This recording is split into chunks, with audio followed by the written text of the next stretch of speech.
ولقد آتينا موسى 9 آيات بينات فاسأل بني إسرائيل إذ جاءهم فقال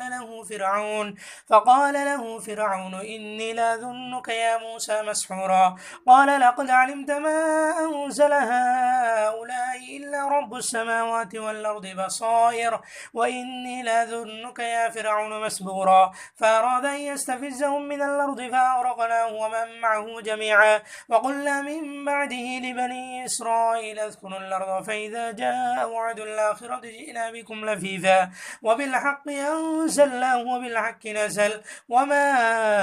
أرسلناك إلا مبشرا ونذيرا وقرآنا فرقناه لتقرأه على الناس على مكس ونزلناه تنزيلا قل آمنوا به أو لا تؤمنون إن الذين أوتوا العلم من قبله إذا يتلى عليهم يخرون للأذقان سجدا ويقولون سبحان ربنا إن كان وعد ربنا لمفعولا ويخرون للأذقان يبغون ويزيدهم خشوعا قل ادعوا الله أو ادعوا الرحمن أيما تدعوا فله الأسماء الحسنى ولا تجهر بصلاتك ولا تخافت بها وابتغ بين ذلك سبيلا وقل الحمد لله الذي لم يتخذ ولدا ولم يكن له شريك في الملك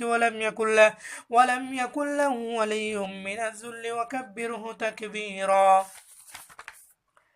الحمد لله الذي أنزل على عبده الكتاب ولم يجعل له عوجا قيما لينذر بأسا شديدا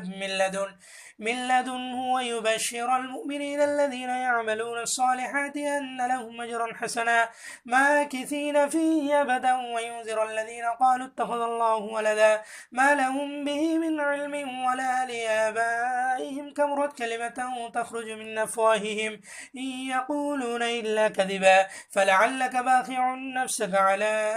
آثارهم من لم يؤمنوا بهذا الحديث أسفا إنا جعلنا ما على الأرض زينة لها لنبلوهم أيهم أحسن